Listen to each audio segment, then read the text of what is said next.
makauwi. So si Limuel, di ba, pwede ba kami makatuloy? Pasok, Oo. sige. So, Sa ating tahanan. okay. Tol, magpakilala ka sa ano? Hi guys, ako nga pala si Limuel Libago, taga Barangay Cabog, Macau, Misamis Oriental. Dinigay ko na tao pero kadugay sa panahon, ngayon lang ako nakauwi. Galing ng Manila. Okay. Tagal mo rin sa Manila, no? Oo. Oo. Matagal siya sa Manila. Siguro 3 araw sa Manila. Walang kain-kain ng bigas. 3 araw guys sa Manila. Walang kain-kain ng bigas. Kada bagting kaon, nawa na may bagting. Okay, Kaon. sa isang araw, isang bisis ang mabagting. Sa isang araw guys, isang bisis ang magbagting, pas mo pa rin ang labas. Oo. At siyempre, kasama ko ngayon si Jordan Patalinghog, mga silingan, no? So, nandito siya ngayon. Oo. Ayan, si Jordan Patalinghog. Follow lang sa iyang Facebook page, mga silingan. O, siyempre, pare, ano bang, tol, ano bang, Facebook page mo? Baka, papalo natin sa mga, mga followers natin. Pagkipalo na lang kay balikan tao ito. Oo. Sa asawa pala niya ang ginagamit ngayon na account. Elizabeth Granole. Elizabeth Granole. Elizabeth Granada, Granole. Akala ko Elizabeth Granada.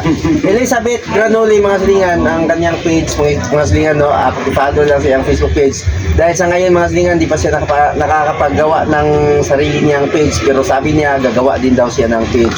At balang araw, mga silingan, ito rin ang makakasama, ito na din ang makakasama natin. Oo, makakasama natin sa pag-vlog natin, si Limuel Libago, ang bagong kasama natin ngayon, no?